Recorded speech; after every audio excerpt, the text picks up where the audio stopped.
thousands of locals experiencing Seattle like never before. And subscribe for free at thesehtoday.com.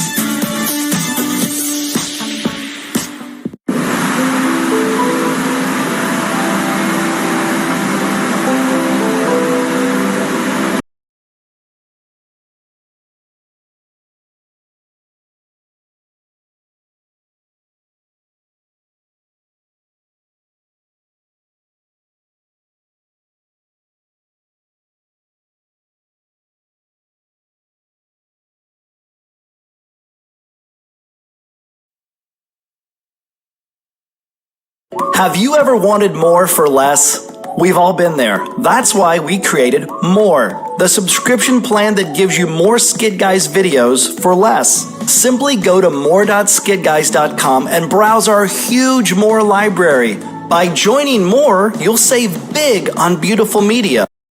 At the GOP's priorities.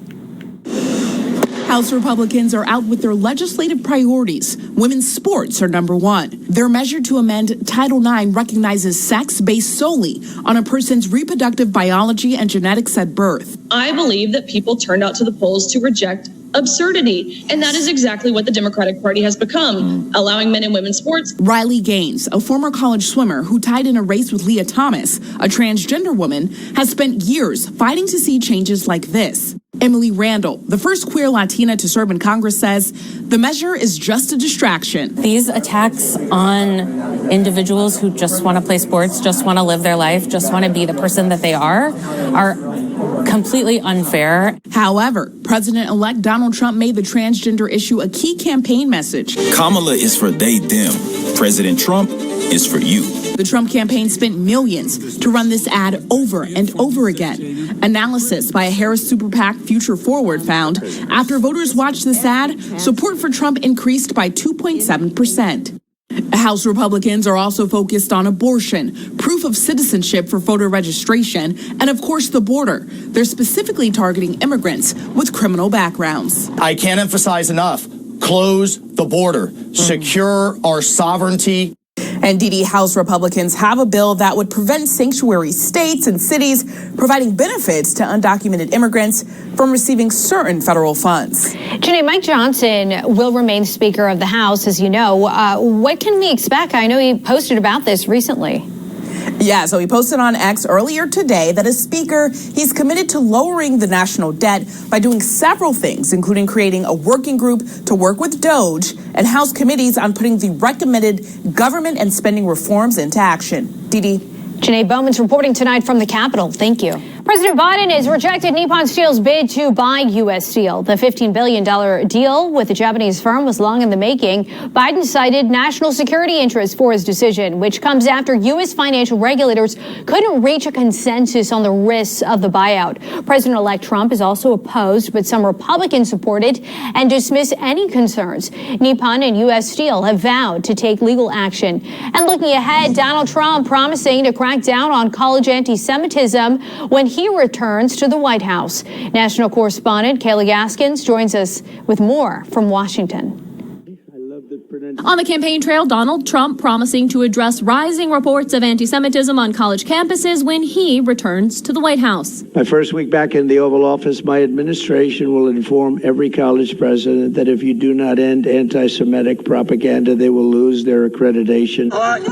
In the wake of the October 7th attacks on Israel, college campuses became ground zero for how the conflict divided America, with some pro-Palestine protests veering into anti-Semitic territory. The colleges do nothing about it, too. A report by civil rights group Stop Anti-Semitism finding 72% of Jewish students polled feel unwelcome in certain spaces for simply being Jewish. The presidents of Harvard, UPenn, and Columbia called to testify before Congress on how they handled the issue. All three eventually resigned over it. I've had friends in Harvard. They switched out because they don't feel home. We spoke with high school senior Zachary Harrison. He's Jewish and a top student. He says he won't even consider applying to Columbia or Harvard because of this. These are both places that have reached out to me in the past via email, via regular mail, and I've left them I left them open. I have not answered them. They're not going to dignify my people as the right to just be on campus. I'm not going to dignify them with a return to speech. For those protesting the war in Gaza, there's fear Trump's approach will infringe on their free speech. A spokesperson for the Council on American Islamic Relations saying there is concern of a Trump administration ramping up and taking even more extreme, unlawful, and unconstitutional crackdowns on student protesters who speak out against U.S. support for Israel's genocide of Palestine. Trump's pick for Education Secretary Linda McMahon will likely face questions on how she'll handle balancing anti-Semitism with free speech during her confirmation hearing in the new year. In Washington, I'm Kayla Gaskins reporting for the National News Desk, America's News Now. The National News Desk team of reporters is bringing you the headlines from coast to coast. We're taking the pulse of America, and we start in Fresno, California, where a luxury goods store is now set to close its doors for good for several reasons. In just a few days, Scepter and Sash will be closing its doors on Cedar and Shepherd. But even though they've done okay for the past 8 years, Stephanie Foster Mullins explained that now times are tough for their industry. Yeah, it's a difficult time for people to be in business in luxury goods and jewelry right now. And we, like I said, I've been here 8 years and just had a really great time. But the bottom line is we just weren't selling enough to maintain all of this and continue it going on. The store had also seen some tough moments before today. Back in 2019, there was a break-in where a few suspects made off with a number of items, but that didn't prevent any setbacks. It was devastating, but our staff bounced back, our company bounced back. We were really grateful for that. We are in the process right now of giving the showroom at Fresno Coin Gallery at Blackstone and Gettysburg a facelift. We are going to expand our luxury department.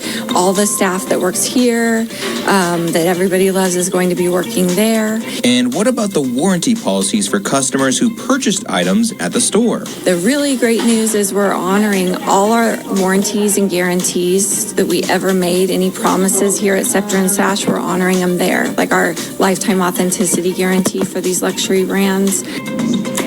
In Richmond, Massachusetts, the whale dental continues to rise as more and more are found beached along southern New England coastlines. Just this week, a juvenile humpback was stranded along Richmond Pond Beach.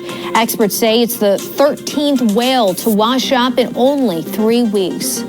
What they never say is maybe it's connected with all of the industrialization, the construction from offshore wind that's going on right off of our shore. They never say that. And she is referencing the offshore wind farm producing power off the Long Island coast, which started last March. Still, some conservationists say there was not enough data to link it to the increase in whale deaths. In Wayne County, Pennsylvania, Claws and Paws Wild Animal Park now accepting real Christmas trees after the holidays. The 10-year-old tradition allows the trees to take on a second life with the park's residents. For most of our animals, like our big cats and our canines and things like that, we'll give these Christmas trees out less as, obviously not as a type of treat, but more as a toy or a form of enrichment. A big part of it is taking care of their mental health, and that's where the trees come in. It keeps them mentally active, it keeps them mentally healthy.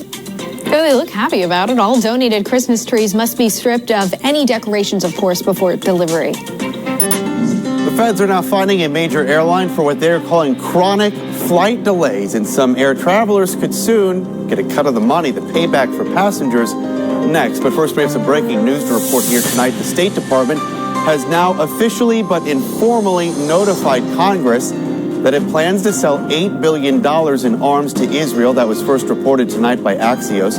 Prime Minister Benjamin Netanyahu last year accused the Biden administration of withholding weapons to Israel, something the White House has called untrue. Stay with us. We're back in 90 seconds.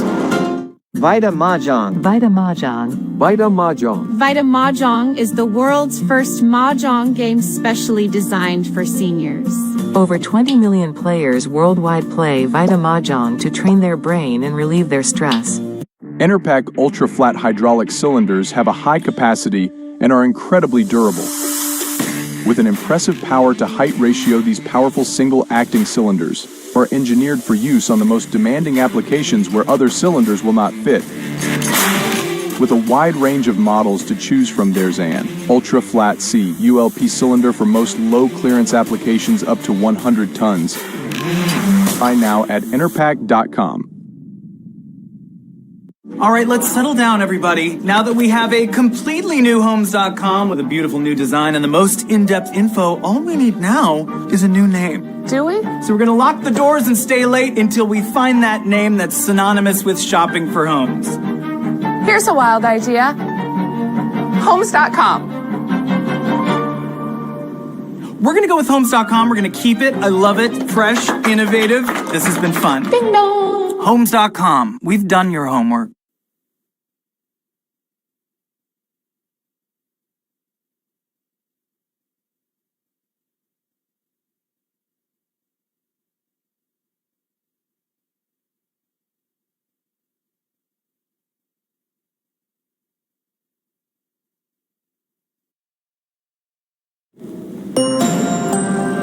JetBlue is now the first airline to ever be slapped with a fine for its flight delays, and it's a big one here. The Department of Transportation fining the company $2 million, it announced today, for what they are calling chronic flight delays, as well as unrealistic scheduling, which do not reflect actual flight departure or arrival times.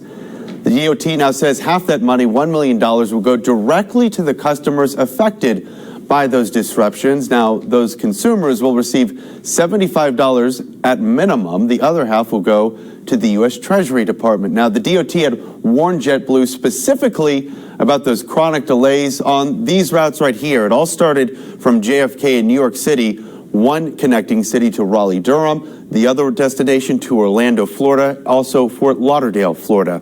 The carrier here responding to the fine stating, quote, "While we've reached a settlement to resolve this matter regarding 4 flights in 2022 and 2023, we believe accountability for reliable air travel equally lies with the U.S. government, which operates our nation's air traffic control system." By the numbers, almost 39 million travelers were screened over the holidays from December 19th to January 2nd. The Transportation Security Administration estimated nearly 40 million people would travel during that period. The TSA reported a record 904 million travelers were screened in 24. The agency says this was its busiest holiday travel period ever. New developments tonight. We are learning Utah police shot and killed 35-year-old Eric Bertelsen after suspected of killing his parents, 63-year-old Terry Bertelsen and 67-year-old Carrie. The National News Desk, Kristen McPeak, spoke with their stepchildren about the suspect's troubled past.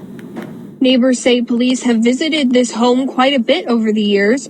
Charlene and Chastity said they knew something was wrong days ago when they couldn't get a hold of their step-parents who lived here. I kind of felt like something was going to happen. I sent the cops over here for a well care check 4 days ago because I knew he would keep taking their phones and it wasn't them that was answering me. They say the couple's son was in custody previously. Should have took him back, but they let him out. And now the people they care about are gone. For now, they remember the light that the couple had in the world. Creative, such a giving, creative funny. lady, always decorating. Like she always reached out to make sure people remembered everybody's birthdays. 3 people are now dead, including a child in Brighton, New York. They were found shot to death earlier today. Officers responded to a welfare check around noon for a person reportedly bleeding on a front porch, according to the Brighton police chief. There they found 2 bodies outside the home, with a 3rd body found outside.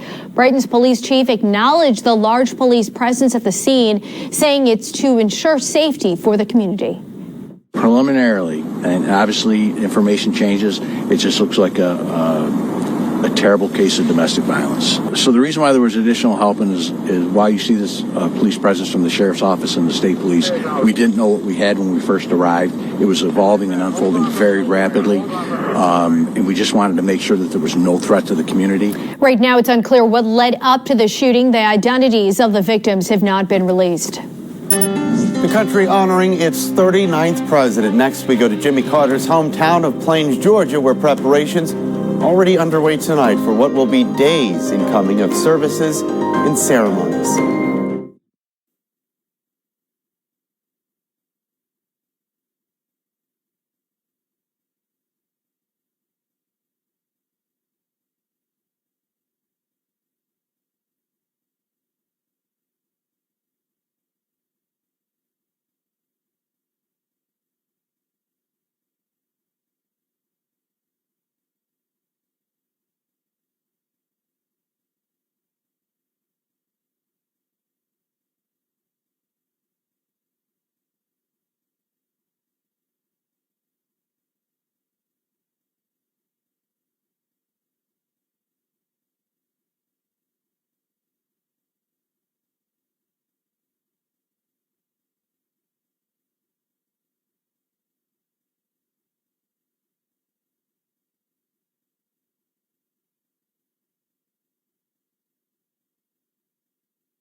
Preparations well underway tonight for President Jimmy Carter's memorial procession. Carter died at his Georgia home Sunday at 100 years old. Now, tomorrow it all starts. A motorcade will take his body from Plains, Georgia to the Carter Presidential Center in Atlanta. Carter will lie in repose in the lobby of his library and museum from Saturday up until Tuesday morning. Then his hearse will depart for Washington, D.C., where Carter will lie in state inside the U.S. Capitol Rotunda. Now, that will be open to the public starting at 7 o'clock Tuesday night through early Thursday morning. The official state funeral for Carter will be held January 9th at Washington National Cathedral. President Joe Biden plans to deliver a eulogy then. Carter's remains will then be flown back to Georgia for a private funeral at the same church where he taught Sunday school. For those of you leaving us tonight, thank you for watching. Have a great night and weekend. Coming up next on the National News Desk, an Olympic medalist arrested over a parked car. The charges he faces and the body cam footage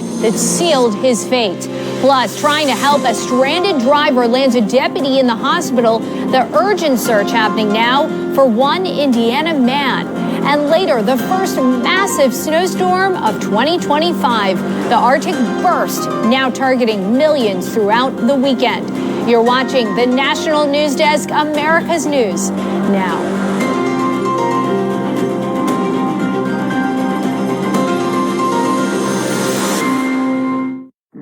Enerpac low-height hydraulic cylinders are versatile and durable. The baked enamel finish and hard chrome-plated steel plunger help to ensure dependable performance and a long working life. And with several models to choose from, there's an RSM low-height cylinder for many different applications. Buy now at enerpac.com.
You're watching the National News Desk, America's News Now.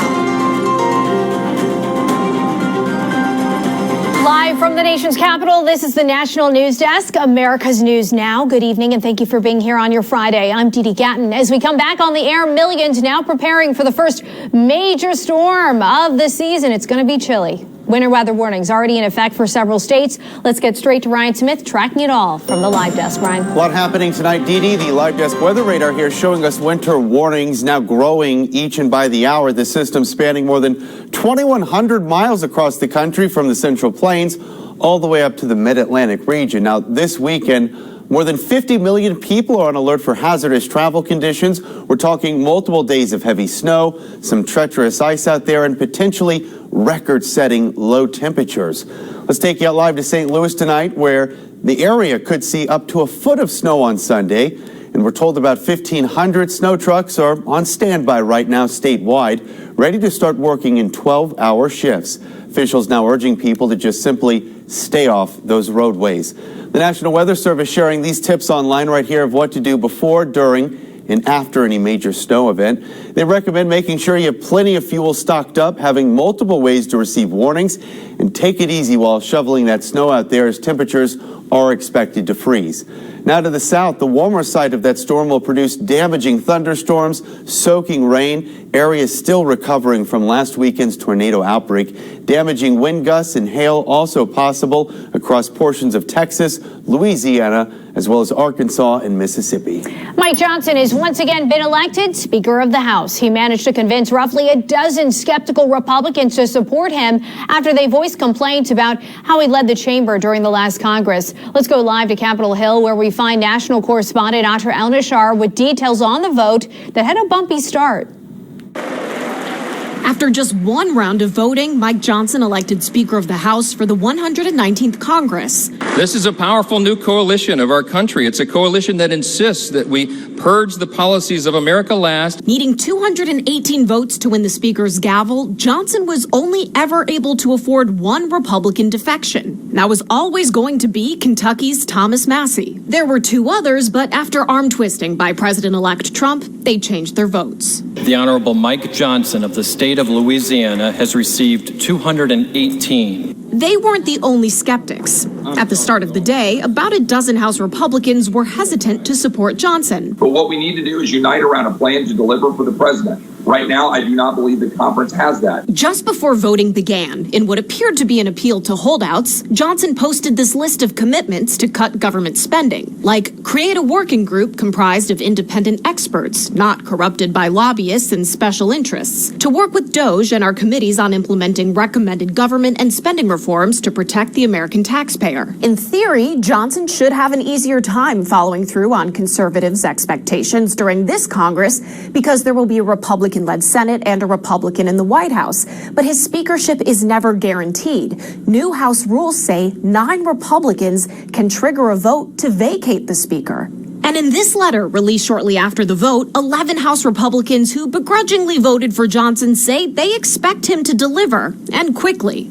Republicans will have majorities, but they're slim, so they'll have to compromise with Democrats on some issues, which may upset those 11 House Republicans. We have a big agenda. We have a lot to do, and we can do it in a bipartisan fashion. House Democrats will work hard to find bipartisan common ground with our Republican colleagues in the incoming administration. It's a new Congress, but we've seen these leaders work together before. Finding common ground hasn't been so common.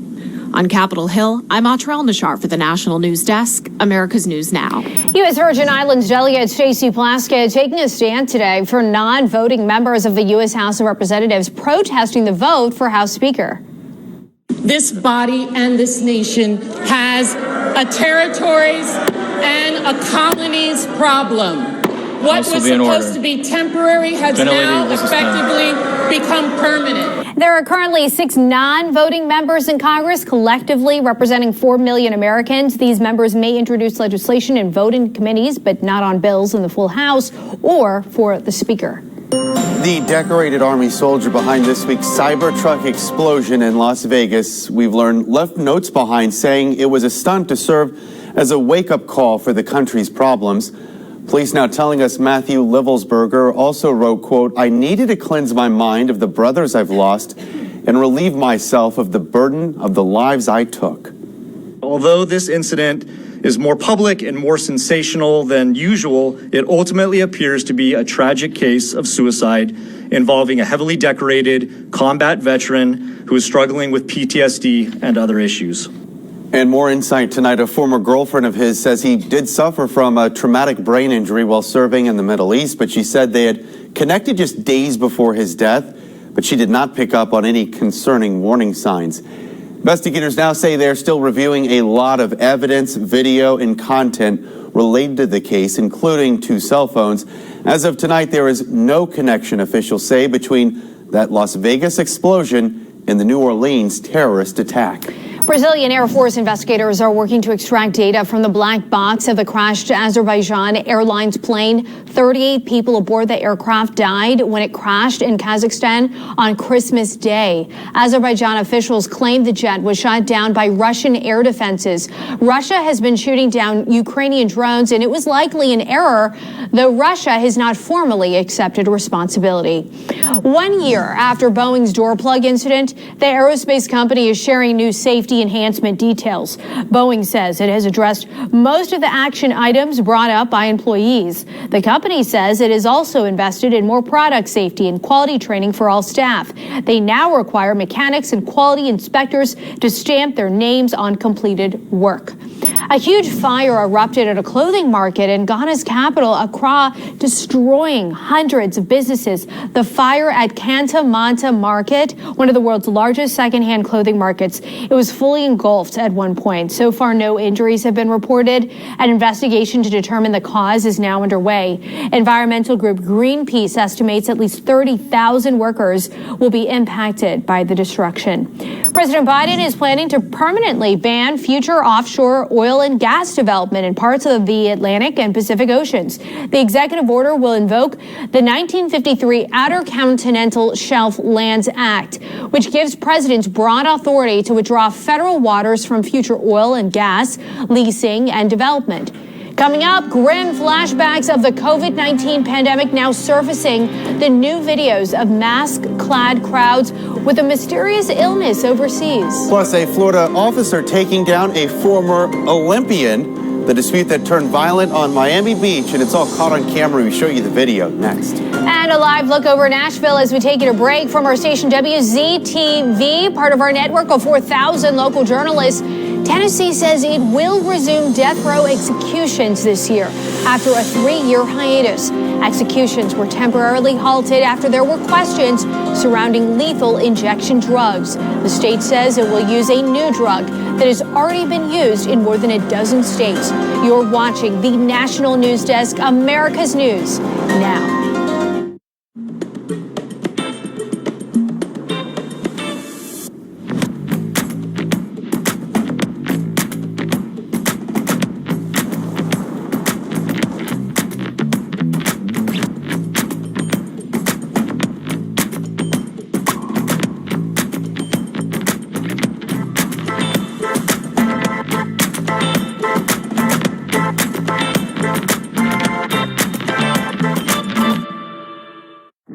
Enerpac low-height hydraulic cylinders are versatile and durable. The baked enamel finish and hard chrome-plated steel plunger help to ensure dependable performance and a long working life. And with several models to choose from, there's an RSM low-height cylinder for many different applications. Buy now at enerpac.com. All right, let's settle down, everybody. Now that we have a completely new Homes.com with a beautiful new design and the most in-depth info, all we need now is a new name. Do we? So we're going to lock the doors and stay late until we find that name that's synonymous with shopping for homes. Here's a wild idea. Homes.com. We're going to go with Homes.com. We're going to keep it. I love it. Fresh, innovative. This has been fun. Ding dong. Homes.com. We've done... Not on Miami Beach tonight, where two-time U.S. Olympic medalist Fred Curley, you see him here, he was actually tased and arrested. Police say he refused to obey commands during an argument over his parked car. Let's show you the body cam footage right here. It captured the entire incident. A police officer seen approaching the Olympian, putting his hands on his chest, it appears. That's when it goes south. The Olympian shoves the officer. Several others leap in to wrestle him to the ground. Stop! Stop! Yeah, I'm gonna tase him. Stop! Stop! Stop!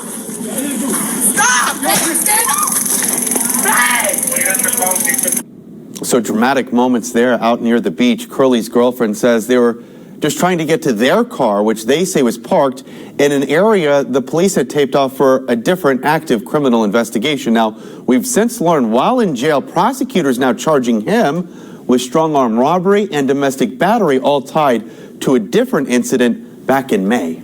A mysterious viral outbreak in China is now overwhelming hospitals. Social media shows crowds of people wearing face masks. Some have pointed out the similarities to the early days of the COVID-19 pandemic. There have been some unverified reports of crematoriums and funerals being overrun as well. As of now, there has been no official statement concerning the outbreak. An ex-CIA officer now claims the agency is covering up Havana syndrome attacks. She says she suffers from debilitating injuries after hearing a strange sound in her home. The federal government calls it an anomalous health incident, or AHI, widely known as Havana syndrome. Hundreds of U.S. diplomats, intelligence, and military, they say they've suffered from the syndrome after being stationed overseas. The U.S. says it's the work of foreign entities. The recent attack in New Orleans marks the latest act of terrorism on U.S. soil, and the FBI believes the attacker was influenced by ISIS. Emma Withrow from the Fact Check team joins us now, and unfortunately, these terror attacks are nothing new here in the U.S. I know you dug into the numbers. How many have we seen since 9/11? Yeah, so I sifted through just decades and decades of data on the global terrorism database dating all the way back to the 1970s, and there's been at least 161 fatal terrorist attacks here in the U.S. Since 9/11. And tell us more about these attacks that were listed in the database, because I understand they only went back so far. Yeah, they only went back so far, and they only had the most recent data up until 2020. But among those attacks listed, 9/11 was obviously the most fatal, with almost 3,000 killed. Beyond that, the 2017 Las Vegas Music Festival shooting was the second deadliest, with 60 people killed and 850 injured. And then the 2016 Orlando nightclub shooting actually closely follows those, with 50 people killed and 50 injured. Were the perpetrators of those attacks associated with any specific terror groups? They were, yeah. It was interesting how the database kind of listed all of those out, all of those people's affiliations, the attackers. So Al-Qaeda obviously orchestrated the attacks on 9/11. We know that. The global terrorism database also describes the Orlando nightclub attacker as a jihadi-inspired extremist. And then the gunman at the Vegas Music Festival was labeled a suspected anti-government extremist, is how they described it. It's just horrible that we're having to talk about this. But Emma, thank you. A lot of research. And for more on this Fact Check team topic, including links to their sources, scan the QR code on your screen or visit thenationaldesk.com. A deputy is airlifted to the hospital, shot on the job while trying to help someone who he thought was a stranded driver. The urgent manhunt tonight in Indiana for this man. We'll bring you the details in 90 seconds.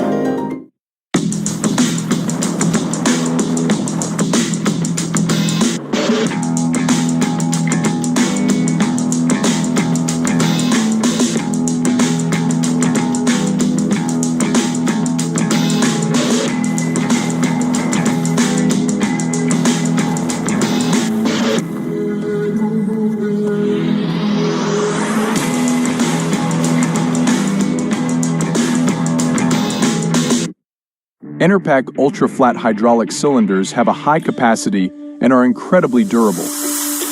With an impressive power-to-height ratio, these powerful single-acting cylinders are engineered for use on the most demanding applications where other cylinders will not fit. With a wide range of models to choose from, there's an ultra-flat C ULP cylinder for most low-clearance applications up to 100 tons. Buy now at enerpac.com. All right, let's settle down, everybody. Now that we have a completely new Homes.com with a beautiful new design and the most in-depth info, all we need now is a new name. Do we? So we're gonna lock the doors and stay late until we find that name that's synonymous with shopping for homes. Here's a wild idea. Homes.com. We're gonna go with Homes.com. We're gonna keep it. I love it. Fresh, innovative. This has been fun. Ding dong. Homes.com. We've done your homework.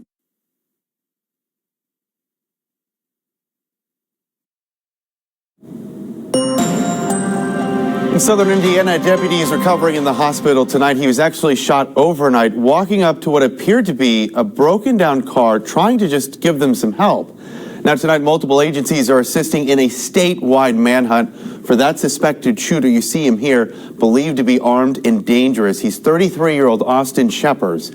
Let's give you a closer look here. You can see he has some pretty distinctive face tattoos, including a cross there located under his left eye, a tattoo that goes across his hairline, and several tattoos there all along his neck. Police now say he was with his girlfriend at the time when he shot that deputy. Officers later found her alone in a wooded area. They now have her in questioning.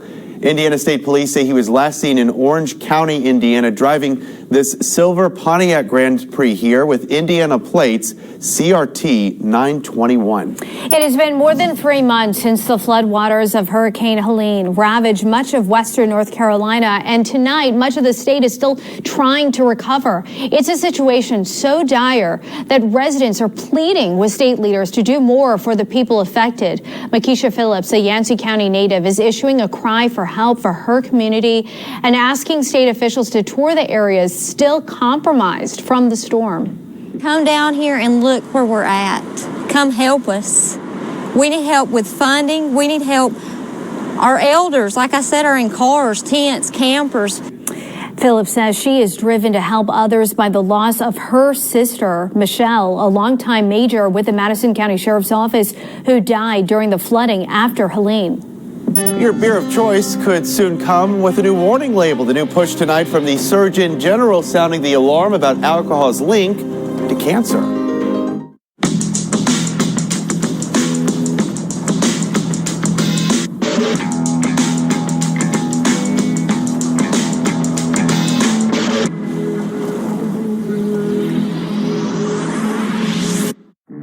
Enerpac low-height hydraulic cylinders are versatile and durable.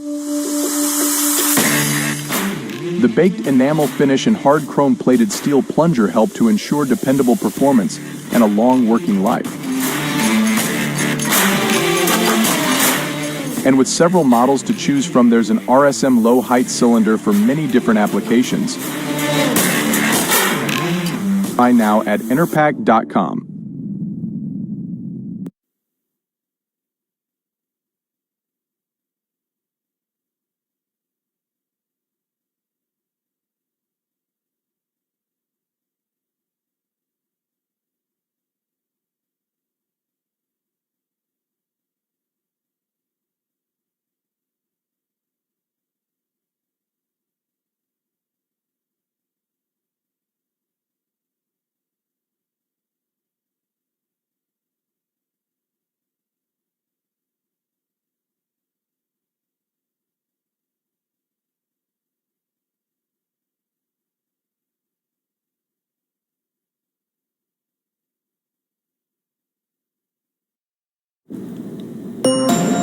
Health experts now warn alcohol is the third leading preventable cause of cancer. So the U.S. Surgeon General now wants a more clear warning label right on the products. Now he says alcohol is actually responsible for about 100,000 cancer cases and up to 20,000 cancer deaths, and believes fewer than half of Americans right now are aware of the increased cancer risk.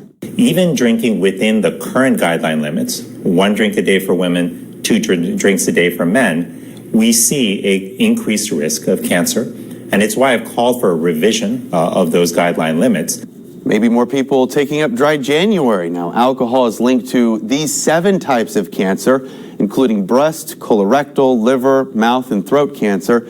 Now, adding any new warning label to a product would require congressional approval. In doing so, would likely face some significant pushback on Capitol Hill. The beverage industry spends nearly $30 million each and every year lobbying those lawmakers. The use of diabetes and anti-obesity drugs became more popular than ever in 2024. The number of prescriptions for the drugs jumped by nearly 10% last year, according to data from Axios. Hailed as game changers in the fight against obesity, the data showed double-digit growth in 23 states. Rhode Island, Massachusetts, and New Jersey saw the largest growth. The most prescriptions went to adults ages 55 to 65, followed by seniors 65 and older. And that's going to do it for us tonight. The conversation picks up tomorrow for the weekend edition of the National News Desk. Before we go, one last look at America's news and weather now where you live. Good night. Have a great weekend.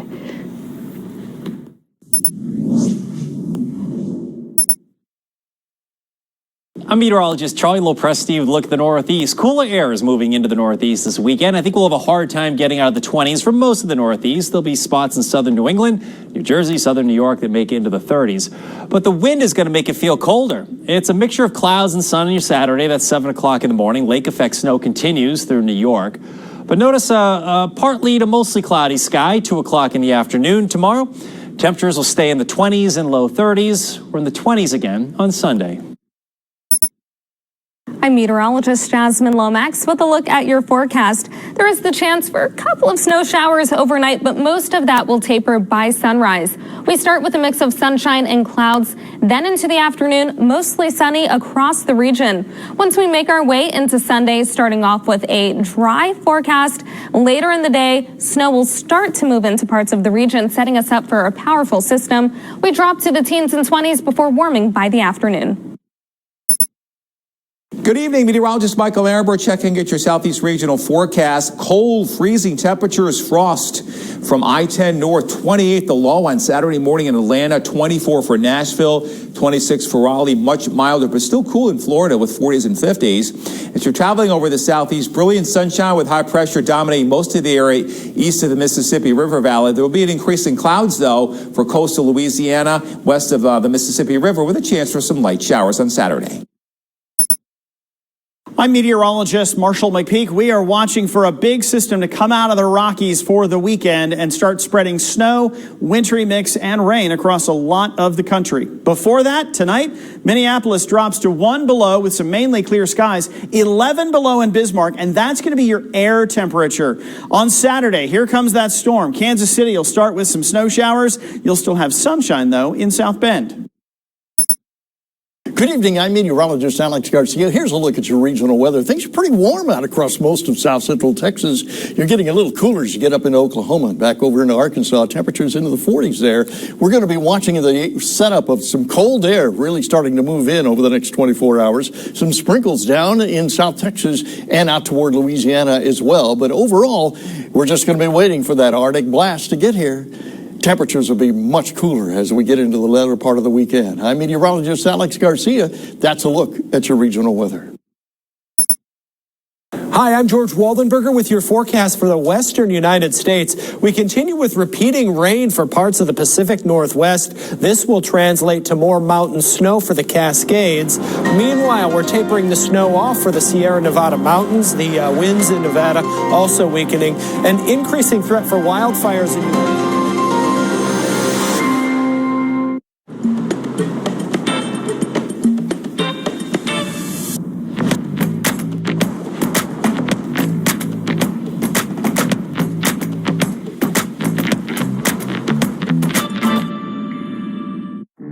Enerpac low-height hydraulic cylinders are versatile and durable.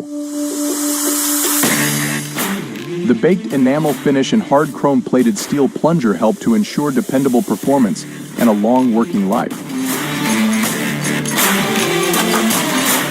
And with several models to choose from, there's an RSM low-height cylinder for many different applications. Buy now at enerpac.com.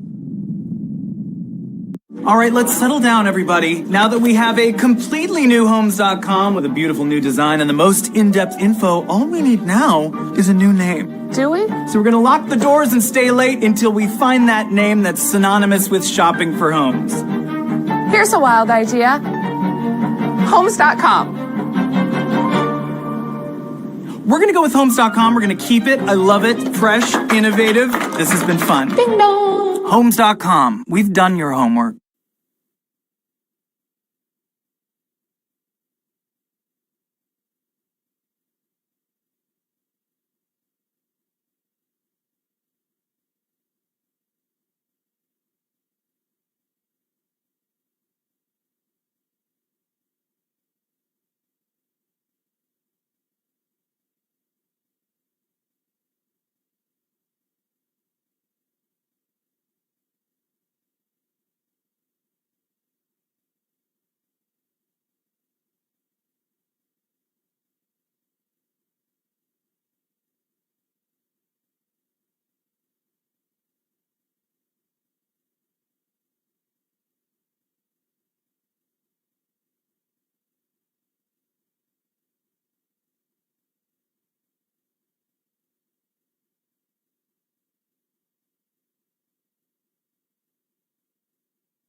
If you've been told addictive painkillers or surgery are your only options to treat chronic joint pain, you need to know regenerative treatments could get you back to an active and pain-free life.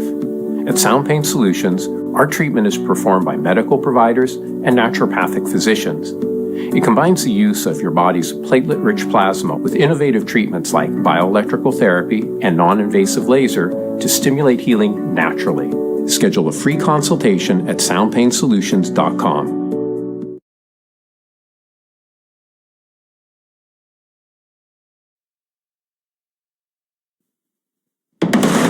Right now at 6, Justice for Johnny. We're learning more about the man killed on Capitol Hill this week, how his loved ones are getting support from coast to coast, plus the clue in the surveillance video of the shooting that may be the key to finding the killer. He walks out, obviously wants to stay hidden, and he's looking for an intended target. I don't think people want to pay $30 for a waffle, and I don't feel good about charging. A restaurant in West Seattle closes its doors for good after the city's latest minimum wage increase takes effect, and what that says about the local industry. Copycat concerns after that deadly attack in New Orleans. And at heightened times like these, we emphasize to all of our staff and teammates to remain vigilant. Tonight, how local law enforcement and security organizations are taking steps to ensure people are safe in some of the most crowded areas of Seattle. Komo News at 6 starts now. First at 6, detectives in Seattle are still looking for the person who shot and killed a man who was simply walking down a sidewalk in Seattle. And police believe the victim may not have been the suspect's intended target.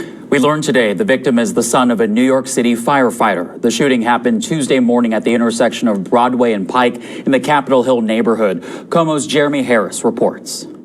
Seattle firefighters lined up outside the medical examiner's office as a show of support to the family of Jonathan Adamo. His family was here from New York City, where his father is a firefighter. Adamo was gunned down while walking in the Capitol Hill neighborhood of Seattle early Tuesday morning.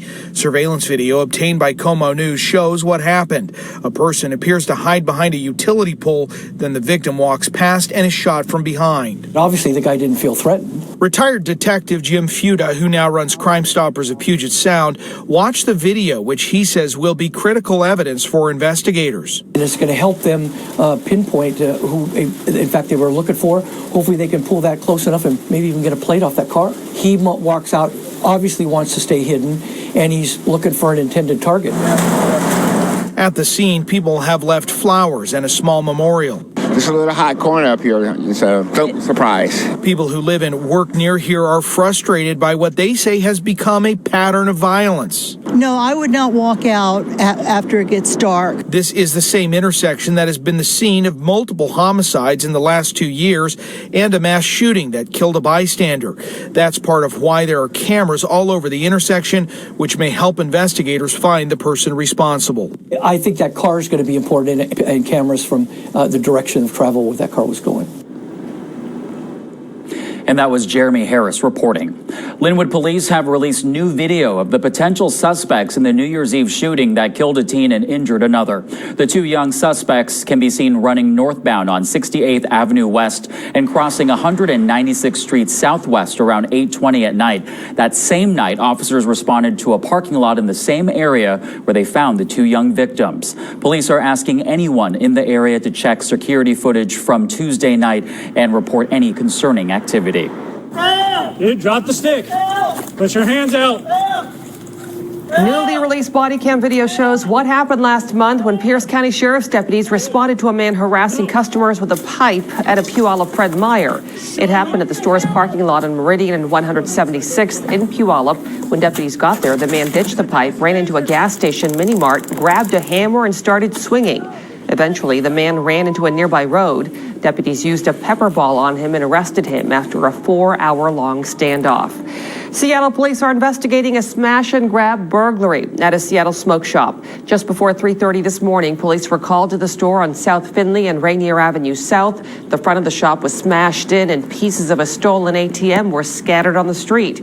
Officers recovered the van used by the thieves, but the suspects were already gone. We spoke to the store's owner's daughter this afternoon. We've had multiple break-ins just this past year, about 3. At this point, we can't trust anybody. We looked at SPD's crime database and saw a spike in property crime on the block where that store is located. There were 3 reported property crime cases in 2022 and 5 in 2023. The number rose to 7 in 2024. Looking live at Las Vegas and New Orleans, 2 cities reeling from violent attacks this week. In Las Vegas, authorities confirmed the identity of the driver of a Tesla Cybertruck that exploded outside the Trump International Hotel on Wednesday. Matthew Livelsberger was an active duty U.S. Army Green Beret who was on approved leave at the time of the incident. The Las Vegas Metropolitan Police Department says Livelsberger recently wrote a list of grievances in his cell phone shortly before the attack. They included political, domestic, and societal issues. A memorial with crosses now marks the site of Wednesday's deadly terror attack on New Orleans' Bourbon Street. It comes as the FBI has revealed a new detailed timeline, saying that Shamsuddin Jabbar drove a rented pickup truck from Houston to New Orleans on December 31st before plowing through pedestrians, killing at least 14 people. The FBI says Jabbar posted multiple videos to Facebook saying he pledged allegiance to the terror group ISIS. Law enforcement agencies across the country have been alerted to the potential for copycats who might try to mimic the New Orleans attack. Komo's Jackie Kent tells us how the city of Seattle is preparing for any potential threats. Anyone who's been to a Seattle Kraken game or a concert at Climate Pledge knows the energy the massive crowds can bring.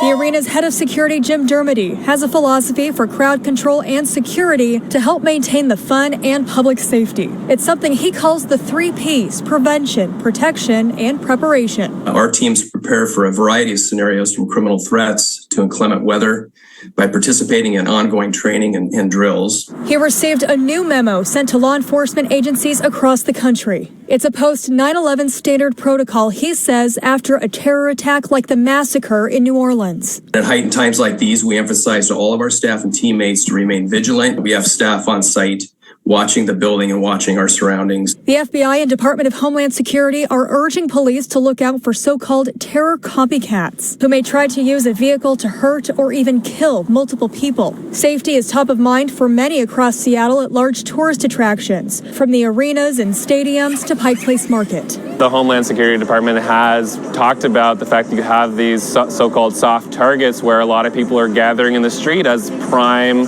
opportunities for folks who want to do bad things. President of Security Services Northwest, Joe D'Amico, helps cover events at Lumen Field. He adds another crucial effort is clear communication among venue staff, contract security, and law enforcement. It's doing a site survey of all the entrances and exits and how people are going to, where people are going to park, what they're going to be allowed to bring in. And Dermody stresses it's often the public who are the best eyes and ears for any bad actors. He urges people to not hesitate to call 911. For now, reporting in Seattle, Jackie Kent, Komo News. The bulletin discusses how ISIS has been promoting the use of vehicles as a terrorism weapon for more than a decade. In a statement, Seattle police told us how they're preparing for upcoming large events like the People's March on January 18th, various MLK events, and Inauguration Day. They'll review additional staffing plans and use equipment they have to prevent vehicle incursions. They'll also be reaching out to Metro Transit and the Seattle DOT to partner with them to get larger vehicles to add to those blockades. That brings us to our Komo post poll tonight. You can scan the QR code on the screen to participate. We're asking, are you concerned about potential terror attack copycats? Here's a live look at the results. Right now, 74% say yes, while 23% of you say no, and 3% say unsure. Again, if you'd like to weigh in, just scan the code on your screen. It'll take you directly to the story on KomoNews.com. Covering Pierce County, a recently hired Pierce County Corrections deputy is facing vehicular assault charges. Early Wednesday morning, police responded to the parking lot of Steel Creek Bar on Broadway in Tacoma. Charging documents say Cameron Boucher had struck his ex-girlfriend with his car.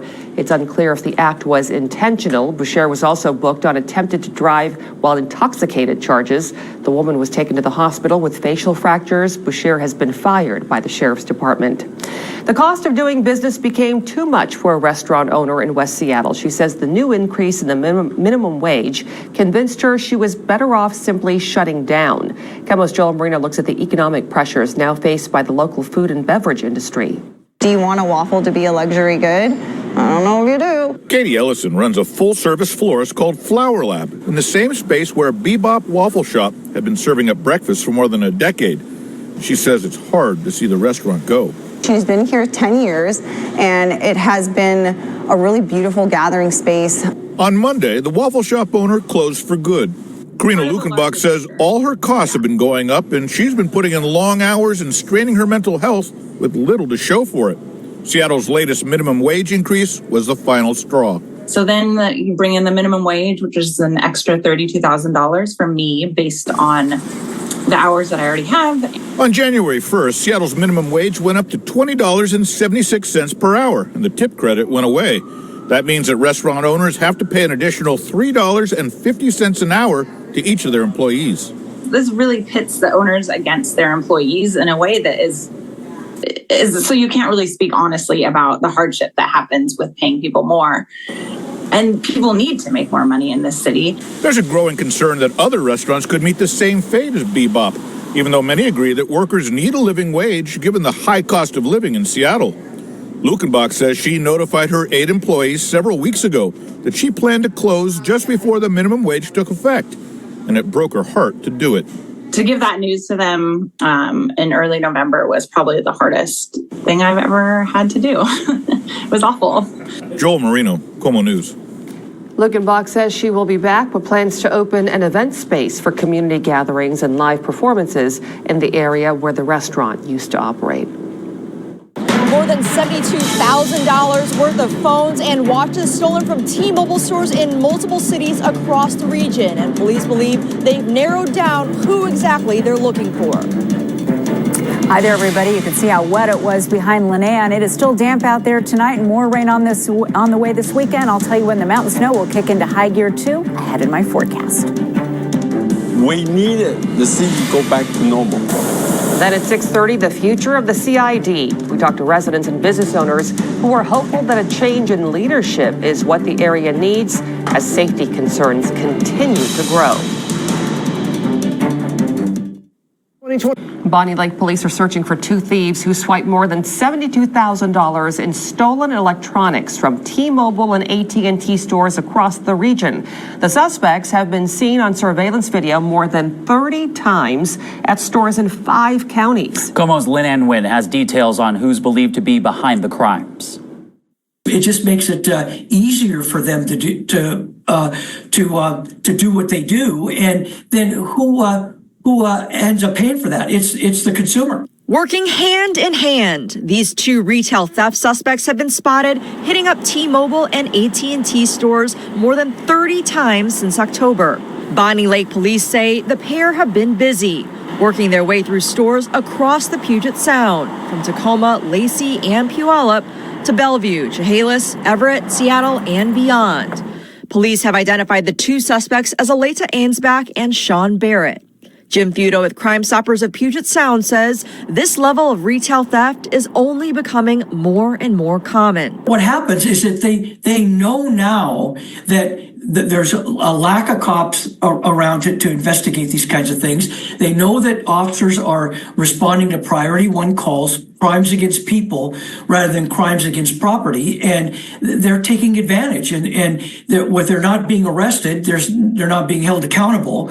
Bonnie Lake police say the pair have been cutting security cords off phones and Apple Watches on display in the stores, then running out with the stolen electronics. All in all, totaling more than $72,000 worth. With Crime Stoppers officials noting, though the target here may be retail stores, it's not an entirely victimless crime. Somebody has to make up for that theft, and the stores are going to have to put that on the consumer, and so our prices go up. So it affects us all in a big manner. Reporting in King County, Lynn Ann Nguyen, Komo News. If you have any information on these 2 suspects, you are urged to call Bonnie Lake Police. All right, let's check in with Chief Meteorologist Shane O'Donnell. Friday is finally here. Rain or shine, it's good. Yes, we're excited about that, and back to work and school next week, too. Excited about getting back into the swing of things, and weather-wise, we have done just that here for early January. Case in point, look at the view here. Very much a January chill picture here across the waterfront. We've got the low clouds, we've got the rain. Gary's skiff here around the shoreline just checking on the view for us, and it was a beautiful day, but a cool one to be on the deck of that ferry.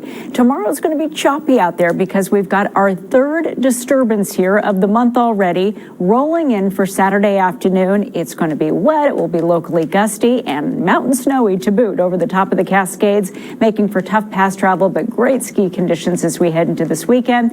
After that, it goes very quiet much of next week. Well, now it's finally dark across the waterfront. During the 5 o'clock hour, we could actually still see a little sliver of daylight, a sign that we're moving past that dark winter solstice and getting a little bit more daylight out of the deal every single day now. You can see at this point it's dark, but boy, that Great Wall is certainly lighting the way into the downtown corridor. It's 44. We've got great air quality and rising barometric pressure, a sign that we're between storms, and we're just ringing out the last of this one that came through for our Friday morning. Boy, it was a really messy Friday morning commute with that steady rain through the early hours, but now we're just kind of serving up the leftovers for dinner time with light rain hanging out around Mount Baker, where it turns into some snow at about 3,500 feet. Still a little bit drippy and drizzly around Chuckanut Drive. Another damp corner of the sound has been that southwestern corner around Shelton and back toward the Skokomish River Valley. You can see some of that light rain following you past Olympia and on down in toward the Capitol Forest. Just a couple of stray showers dotting the landscape there on the east side of King County, but the snow still means business over the top of Snoqualmie Summit. It's coming down at a good pace there, and Stevens Pass has also dealt with some rounds of heavy snow today, too. In terms of our current readings, we're coming off of those daytime highs, which were in the mid to the upper 40s today. Totally normal for early January around here. And then 30s along the eastern slopes of the Cascades, including 35 right now out of Yakima. So we're between storms. That's why the barometric pressure is rising a little bit. Next weather maker will eventually be this next disturbance rolling in for Saturday afternoon. Here we are tomorrow morning, 7 o'clock, and it's already a little bit damp out there, but that's not the bulk of the storm. That comes in the afternoon, and that's definitely much more significant rainfall. Coastline gusty and showery, and then you can see the snow kicking into high gear again over the tops of the Cascades for Saturday evening. By the time we wrap up our Sunday, we will have picked up 4 to 10 inches of new snow over the ski resort. So great news to keep that January ski season rolling up there. Down below, scattered showers overnight tonight at sea level with lows right around 40, give or take a few. And then we build into the mid to the upper 40s on Saturday with that building rain by late in the day as well. 47 out of Eatonville will end up in the upper 40s around the Edmonds waterfront. Same goes for Fidalgo Bay and Anacortes. A little cooler in Linden and Ferndale with mid 40s for you there. Beaches around 50. Remember, it gets extra soggy and gusty there. We'll see those southerly winds 30 to 40 near the coastal headlands. Eastern Washington, kind of a sleety mess along the I-90 corridor at times, all the way out towards Spokane and Coeur d'Alene. So bottom line, it is the first weekend of January. We're moving right along. We'll see wet weather at times in the lowlands Saturday night into Sunday, and that will translate into mountain snow. But Chris and Mary, we go very quiet next week. Early fog, afternoon sunshine. Nice for the kids to be playing outdoors at recess with their friends as they head back to school next week. You're ready for them to be gone. Mary and I have been talking a lot about that, yes. Shannon, thank you. You bet. I'm Janae Bowens in Washington with a look at the House GOP's priorities. Women's sports top the list. The House of Representatives voted to re-elect Mike Johnson as House Speaker. The process was not without drama. At first, 3 Republicans voted against Johnson, which was more votes than he could afford to lose. During the open voting period, Johnson met with the holdouts, Representatives Thomas Massey, Ralph Norman, and Keith Self, to eventually change their votes, clinching a victory for Johnson. Well, what did you get? I didn't get anything personally other than a commitment that things are going to change. Over the last 14 months, it's going to be a drastic change from the next 14 months. Thomas Massey remained a hard no. He previously said that he would not vote for Johnson, citing frustration with the recently passed spending bill. House Republicans have attached several bills outlining their legislative priorities for the new Congress. At the top of the list is amending Title IX to require athletes to compete only in the gender category assigned at birth. National correspondent Janae Bowens has an in-depth look at the GOP's priorities. House Republicans are out with their legislative priorities. Women's sports are number one. Their measure to amend Title IX recognizes sex based solely on a person's reproductive biology and genetics at birth. I believe that people turned out to the polls to reject absurdity. And that is exactly what the Democratic Party has become, allowing men and women's sports. Riley Gaines, a former college swimmer who tied in a race with Leah Thomas, a transgender woman, has spent years fighting to see changes like this. Emily Randall, the first queer Latina to serve in Congress, says the measure is just a distraction. These attacks on individuals who just want to play sports, just want to live their life, just want to be the person that they are completely unfair. However, President-elect Donald Trump made the transgender issue a key campaign message. Kamala is for they, them. President Trump is for you. The Trump campaign spent millions to run this ad over and over again. Analysis by a Harris super PAC Future Forward found after voters watched this ad, support for Trump increased by 2.7%. House Republicans are also focused on abortion, proof of citizenship for voter registration, and of course the border. They're specifically targeting immigrants with criminal backgrounds. I can't emphasize enough. Close the border. Secure our sovereignty. House Republicans have a bill that would prevent sanctuary states and cities providing benefits to undocumented immigrants from receiving certain federal funds. In Washington, I'm Janae Bowens reporting. Now to our KomoNews.com question of the day. What do you think should be Donald Trump's top priority on day one? Protecting Title IX, mass deportations, tax cuts, economy, and inflation. You can cast your vote now by scanning the QR code on your screen or by going to KomoNews.com/question. Washington Representative Rick Larson explained what he will be focusing on in the new legislative session. So I think it's going to be really important for us to focus on helping our local law enforcement, police officers, and deputy sheriffs hold accountable those who are bringing these dangerous drugs into our community, as well as helping our treatment providers provide care to those who are addicted so we can get them off those drugs and into recovery.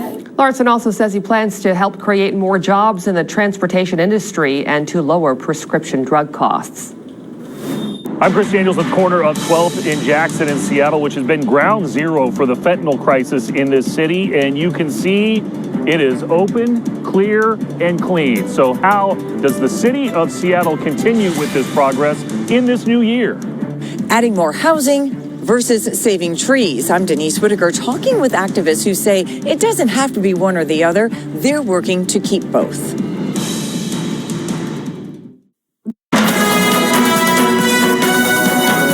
Watching Komo News. Seattle's new city council is about to get a new member. The council is beginning the process of selecting an appointee for the departing Tammy Morales. She's leaving as her district struggles with the fentanyl crisis. Komo senior reporter Chris Daniels has the story. Tammy Morales had made some claims about bullying at City Hall and issues behind the scenes, but the timing of her departure raises some questions, especially at a time when her district is struggling to regain its mojo. We needed the city to go back to normal. That's everybody's city. Henry Koo has been one of the louder voices in Little Saigon. Stop to do any drugs, sell or buy. As it devolved into an open-air fentanyl market, Koo says help was in short supply. Did Tammy Morales ever come around and ask you how you felt? Never. Morales, who represents the district, is suddenly stepping away after pledging a little over a year ago to fight the good fight. As Seattle City Council member. Exactly 5 years to the day since she was sworn in, and on the exact day, her city-paid pension will vest. What type of council member do you want here? We need people coming to working. It's not for showing. You want somebody who actually physically comes to the district and sees what's going on. Right. And that hasn't happened in the past? I don't think so. Koo says he also wants to build on improvements in the new year, saying a new police and transportation emphasis has watered down the drug activity at 12th and Jackson. Just a couple of weeks ago, this was a corner that was crowded with people in various states of distress, and it is now clean. Koo says that's the kind of progress that he believes the city should maintain. When tourists come here, all business, can be doing good. And after an old year that involves so many challenges, he's hoping this new one, like the sidewalk outside his restaurant, has a fresh start. The council is accepting applications for this appointment through next Thursday. However, they won't make a decision on the appointee until January the 27th. Morales was considered a more progressive member of the council, but voter sentiment has shifted in Seattle, and it is now a more moderate majority. It is likely that they will be selecting an appointee who fits their mold. That's the story for now in Seattle. I'm Chris Daniels, Komo News.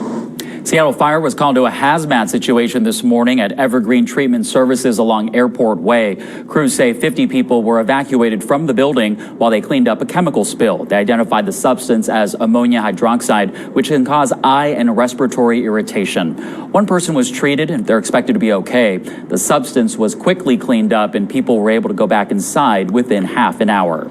The fight to save trees in the city of Seattle is heating up again, this time in the Lake City neighborhood, where a developer plans to clear trees from a small lot to build 3 new housing units. Komo's Denise Whitaker shows us the property and how neighbors are fighting not the construction, but the destruction of trees. This small lot has just 2 trees on it, both slated for removal to make way for 3 new units of housing to be built.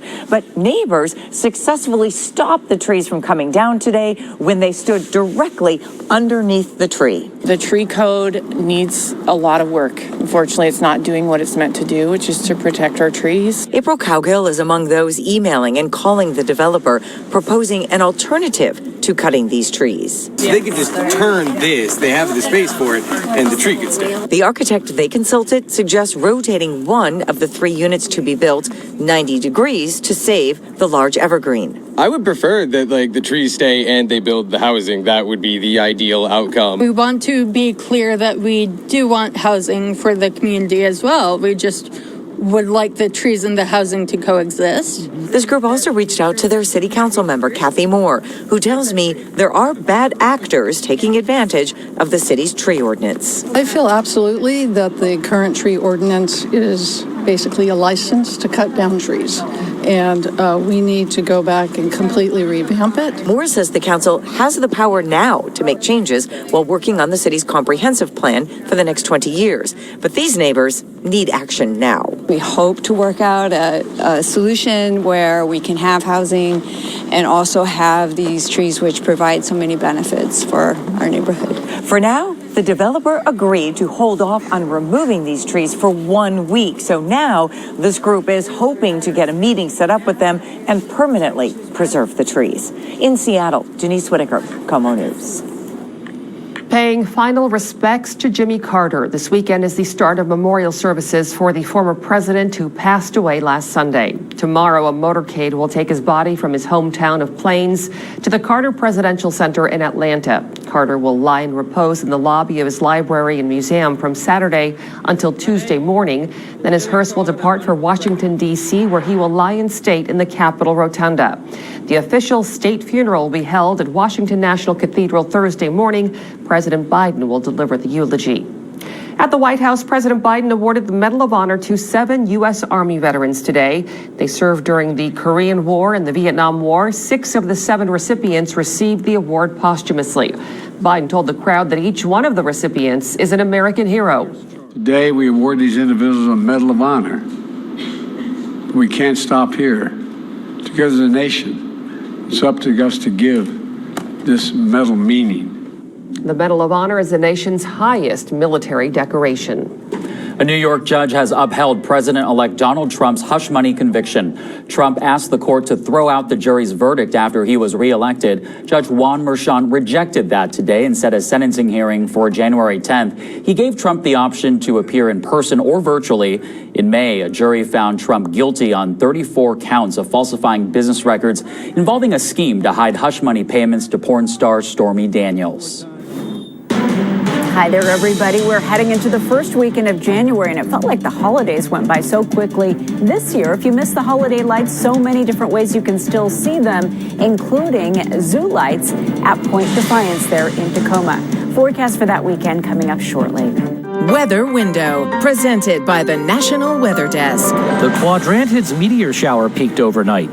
This shot from Florida catches one of them streaking across the sky. In Arkansas, several cameras picked up a fireball shooting across the sky.